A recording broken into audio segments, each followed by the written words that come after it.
Welcome back to city news. Party అధినేతకు కార్యకర్తలకు ఉపయోగపడే విధంగా వైసీపీ ప్రభుత్వం పనిచేసిందని టీడీపీ జనసేన బీజేపీ ఉమ్మడి అభ్యర్థి నాదెండ్ల మనోహర్ అన్నారు.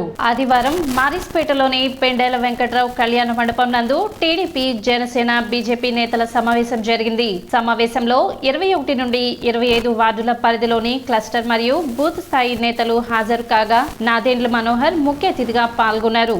ఈ సందర్భంగా నాదెండ్ల మనోహర్ మాట్లాడుతూ వ్యవస్థలన్నిటినీ వైసీపీ ప్రభుత్వం రాజకీయ లబ్ధి కోసం స్వలాభం కోసం ఉపయోగించుకున్నారు తప్ప సమాజ శ్రేయస్సు కోసం కాదన్నారు. వైసీపీ నిజాయితీగా పరిపాలన చేసి ఉంటే 151 స్థానాలు వచ్చిన వారికి ప్రజల్లో ఇంత వ్యతిరేకత ఎందుకు ఉంటుందని నాదెండ్ల మనోహర్ ప్రశ్నించారు. గత ప్రభుత్వాలు నిర్మించిన రోడ్లకు కనీసం గుంతలు కూడా పూడ్చలేని పరిస్థితి ఉందని, విగ్రహాలు స్పీడ్ బ్రేకర్లు నిర్మిస్తున్నారు తప్ప ప్రజల అవసరాలను గుర్తించడం లేదని విమర్శించారు. తెనాలి విజయవాడ రహదారిపై జరుగుతున్న ప్రమాదాలు ఎన్నో కుటుంబాలలో విషాదాన్ని మిగిల్చాయని అన్నారు. రాబోయేది కూటమి ప్రభుత్వమేనని, దానికి 3 పార్టీల నేతలు కలిసికట్టుగా పనిచేయాలని నాదెండ్ల మనోహర్ తెలిపారు. టీడీపీ నేతలు అధైర్యపడవద్దని, ఆలపాటి రాజా ఏ విధంగా మీకు అండగా నిలబడ్డారో అదేవిధంగా తాను కూడా అండగా ఉంటానని హామీ ఇచ్చారు. పొత్తు అనేది త్యాగం కాదని, ఒక బాధ్యతని, దానికి అనుగుణంగా అందరం కలిసికట్టుగా పనిచేసి వైసీపీ విముక్త ఆంధ్రప్రదేశ్ ని ఏర్పాటు చేసుకుందామని నాదెండ్ల మనోహర్ పిలుపునిచ్చారు. మొట్టమొదటి ప్రశ్న ప్రతి ఒక్కరికి, పొత్తు ఎందుకు మనం ఏర్పాటు చేసుకున్నాం అంటే, సహజంగా ఒక రాజకీయ పార్టీ ఎదగాలన్నప్పుడు అన్ని సీట్లోనూ పోటీ చేయాలి. మన క్యాడర్కి, మన నాయకులకి స్థానం కల్పించి మనం రేపటి రోజున శాసనసభ్యులుగా, పార్లమెంట్ సభ్యులుగా ఎన్నికైతే స్థానిక సంస్థల్లో కూడా జెడ్పీటీసీ, ఎంపీటీసీ, వార్డ్ కౌన్సిలర్గా కూడా గెలవాలనే ఆలోచన ప్రతి ఒక్కరిలోనూ ఉంటుంది. కానీ ఈరోజు రాష్ట్రంలో ఉన్న ప్రత్యేక పరిస్థితులు, భవిష్యత్తు గురించి ఆలోచించి మన నాయకత్వం తీసుకున్న నిర్ణయం వెనుక అనేక కారణాలు ఉన్నాయి. అన్నిటికన్నా ముఖ్య కారణం ఏంటంటే వ్యవస్థల్ని సర్వనాశనం చేయడం. తరతరాలుగా మన రాజ్యాంగం నుంచి మనకు వచ్చిన ఆస్తుల్ని ఎంతో కష్టపడి పాత రోజుల్లో సొంత ఆస్తులు కూడా వాళ్ళు దాతలుగా నిలబడి ఒక కాలేజ్ కోసమో, ఒక స్కూల్ కోసమో, ఒక హాస్పిటల్ కోసమో, లేదా మార్కెట్ యార్డ్ కోసం గ్రామాల్లో ఉన్న పరిస్థితుల్ని ఇంకా మెరుగైన సేవలు అందించడానికి స్వచ్ఛందంగా వచ్చి బిల్డింగ్లు కూడా నిర్మాణం చేసిన మహానుభావులందరినీ కూడా ఈరోజున తొక్కేసి ఆ ఆస్తులని కూడా కబ్జా చేసేసుకుని, ఏదైతే మనకి కష్టపడి ఇన్ని సంవత్సరాల నుంచి 75 సంవత్సరాల నుంచి మనం నిర్మాణం చేసుకున్నామో ఆ నిర్మాణాన్ని కూడా కోలుకొట్టే విధంగా కేవలం ఒక పార్టీకి, ఆ పార్టీ అధినాయకుడికి, వాళ్ళ కార్యకర్తలకు ఉపయోగపడే విధంగా వైఎస్ఆర్సీపీ ప్రభుత్వం పనిచేసుకుంటూ వచ్చారు. వ్యవస్థలన్నింటినీ కూడా వీళ్ళు కేవలం వాళ్ళ రాజకీయ స్వార్థం కోసం, స్వలాభం కోసం ఉపయోగించుకున్నారు. కానీ సమాజం కోసం, ప్రభుత్వం తరఫున నిలబడిన వ్యక్తులు కాదు వీళ్ళు. కనీసం గతంలో మనం నిర్మాణం చేసిన రోడ్లకి గుంతలు కూడా పూడ్చలేని పరిస్థితి. విగ్రహాలు మాత్రం కడుతున్నారు, స్పీడ్ బ్రేకర్లు ఏర్పాటు చేసుకుంటున్నారు. కానీ ప్రజలు ఏం కోరుకుంటున్నారు అని ఆలోచించే జ్ఞానం కూడా వీళ్ళు లేనప్పుడు, స్పందించే మనస్తత్వం లేనప్పుడు ప్రజలు ఇంకే విధంగా చూస్తారు చెప్పండి? పెన్షన్లు ఏమైనా వీళ్ళు ఇచ్చినాక, వీళ్ళు వచ్చినాక పెన్షన్లు మొదలైనా చెప్పండి? 23వ వార్డులో, 22వ వార్డులో పెన్షన్లు కానీ, రేషన్ కార్డులు కానీ ఇంటింటికి పంచి ప్రతి ఒక్కరిని పిలుచుకుని ఆదుకొని ఏదో విధంగా ప్రభుత్వం నుంచి వాళ్ళ సహాయం అందించాలి.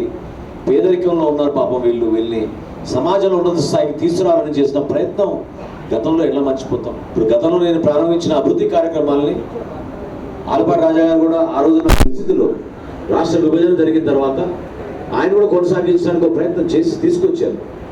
కానీ 5 సంవత్సరాలు ఏం జరిగింది తెనాలి చెప్పండి? ఈ రోజున తెనాలి నుంచి మనం విజయవాడకి వెళ్ళాలంటే 2 గంటలు పడుతుంది. వెళ్ళి కష్టపడి ఏమైనా కార్యక్రమాలు చేసుకుని తిరిగి వస్తున్నామంటే ఎంతో భయంతో ప్రతిరోజు కనీసం 3-4 యాక్సిడెంట్లు జరుగుతున్నాయి. ఎంతోమంది మన కళ్ళ ముందు చనిపోతున్నారు. ప్రతి కుటుంబంలో విషాదం ఉంది. ఈ రోజున ఎవరైతే చిన్న చిన్న వర్తకులు కష్టపడి గుంటూరు కానీ, విజయవాడ కానీ వెళ్ళి వాళ్ళ కార్యక్రమాలు వాళ్ళు పూర్తి చేసుకుని తిరిగి రావాలంటే ఎంత ఇబ్బంది పడుతున్నారో మీరు చూస్తున్నారు. ఏ విధంగా మన సమాజానికి ఉపయోగపడ్డారు ఈ ప్రభుత్వం మీరు ఆలోచించారు. పవన్ కళ్యాణ్ గారు ఆ నిర్ణయం తీసుకుని 24 స్థానాలు ఇచ్చినా కూడా మొట్టమొదటిసారి మా చర్చల్లో ముందు మనకి రాష్ట్రాన్ని కాపాడుకోవాలి, మన బిడ్డల భవిష్యత్తు కోసం మనం మాట్లాడుతున్నాం. సీట్ల గురించి కానే కాదు, ఇది త్యాగం కాదు, ఇది ఒక బాధ్యత అని ఆ రోజు నిర్ణయం తీసుకుని ఆయన 24 స్థానానికి పలుకుతున్నారు. సమావేశంలో టీడీపీ, జనసేన, బీజేపీ నాయకులు, కార్యకర్తలు పాల్గొన్నారు. ప్రచారానికి ఎంత దారుణంగా డబ్బులు ఖర్చు పెట్టారంటే ఈ రోజున ఎన్నికల కమిషన్ ఆ రోడ్లకి పెయింట్ వేయడానికి కానీ ఆ గోడలకు పెయింట్లు వేయడానికి కానీ డబ్బు లేక ఎక్కడో పారేసిన ప్లాస్టర్లు తీసుకొచ్చి అంటించడం, ఫ్లాక్స్లు తీసుకొచ్చి అంటించడం దౌర్భాగ్యపు ప్రచారంపై యావగలిగిన ఈ ప్రభుత్వం 400 కోట్ల రూపాయల రంగులు ఖర్చు పెడితే మన అంత సంక్షేమం ఎక్కడా లేదు. సంక్షేమం 1,50,000 రూపాయలు ఇంటికి ఇస్తే దాని 30,000 కలిపి నేను ఇంటికి ఇచ్చానని చెప్పుకునే దౌర్భాగ్యపు ప్రచారం చేసిన ఈ ప్రభుత్వాన్ని మనం పంపించకపోతే మనం ప్రచారం పేపర్లు అమ్ముకోవటమే తన లక్ష్యంతో 2,50,000 మందికి నెలకి 200 రూపాయలు ఇచ్చి ఆ పేపర్లతో మన మైండ్ చెడగొట్టిన ఈ ప్రభుత్వాన్ని ఓడించకపోతే మన పరిస్థితి అధోగతవుతుంది.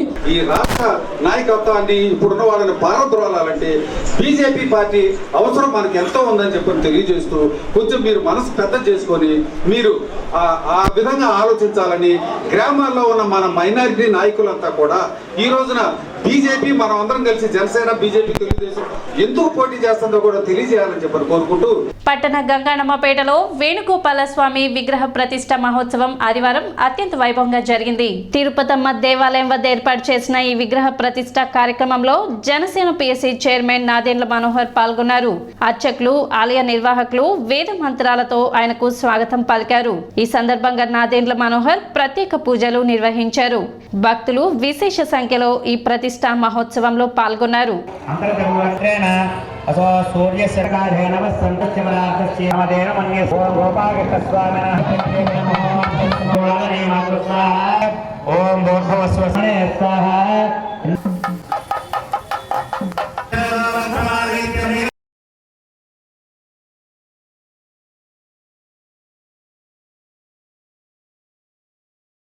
భక్తులందరి యొక్క సహాయ సహకారాలతో కనాలి పట్టణంలో ప్రతి వారు కూడా సహాయ సహకారాలతో ఈ యొక్క ప్రతిష్టా మహోత్సవం జరుగుతుంది.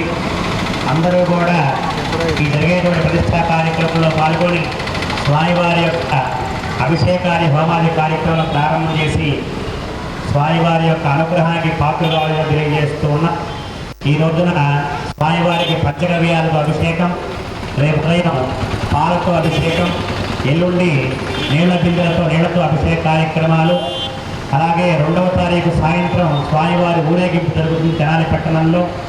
3వ తారీఖు ఉదయం 9 గంటలకి సుముహూర్తంలో ప్రతిష్టా కార్యక్రమం, 12 గంటలకి శాంతి కళ్యాణం, అన్నదాన కార్యక్రమం జరుగుతుంది.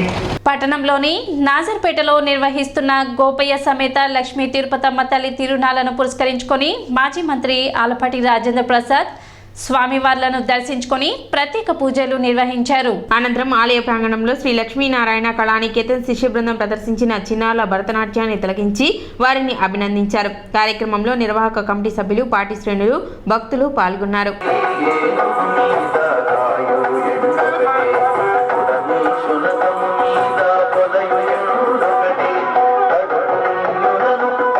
అవకాశం కల్పించినటువంటి మునగ తదుపరి అంశముగా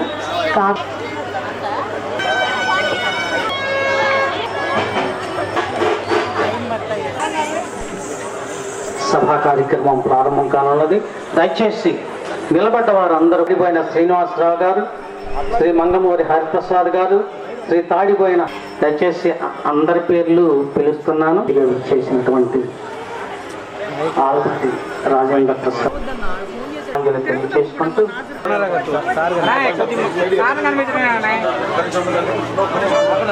అవినాష్ ఓకేనా కాయలు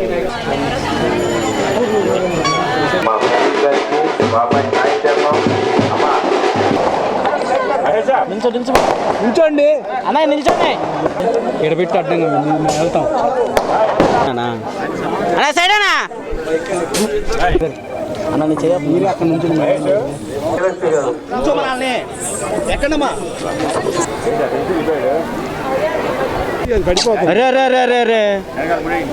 లాగా ఉన్నారు. అందుకని మేము మళ్ళీ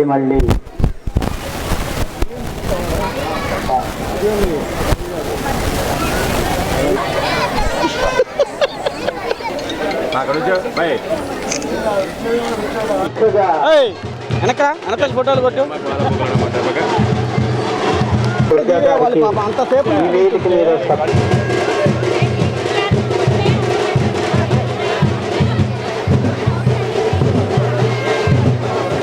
అదృష్టవంతులు వీరు కుదరవల్లి శ్రీనివాసరావు గారు.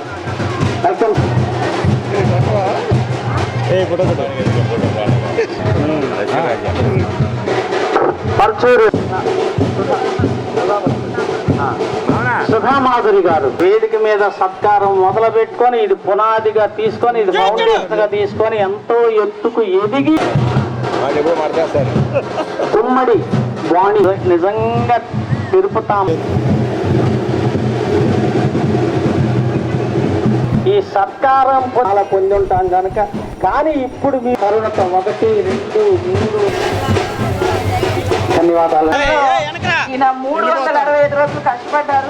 గత 37 సంవత్సరాలుగా ఇక్కడ జరపబడుతున్న ఇంత చక్కటి ఉత్సవాల్లో 37వ సంవత్సరం ఈ వార్షికోత్సవంలో మేము కూడా భాగస్వాములు అవటం మాకెంతో ఆనందంగా ఉంది.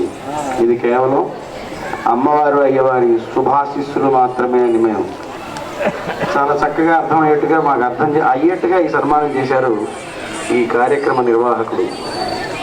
ఈ కార్యక్రమం నిర్వహణ మునగా మహేష్ గారు, వారి పిల్లలు, మరియు మునగా మహేష్ గారి తమ్ముడైనటువంటి చిన్న గారు, వారి పిల్లలు, ఈ కుటుంబం అంతా ఈ అమ్మవారు అయ్యవార్ల సేవలో ప్రతి సంవత్సరం ఇలా చక్కటి కార్యక్రమాన్ని చేసి చాలా మందిని ఇక్కడ అలరించే పని, అమ్మవారి అయ్యవారి ఆశీస్సులకు పాత్రలు అయ్యే పని చేస్తున్నందుకు ముఖ్యంగా కుటుంబాన్ని మొత్తాన్ని నేను సగౌరవంగా నమస్కారం చేస్తూ ఇప్పుడు ఒక చిన్న విరామం.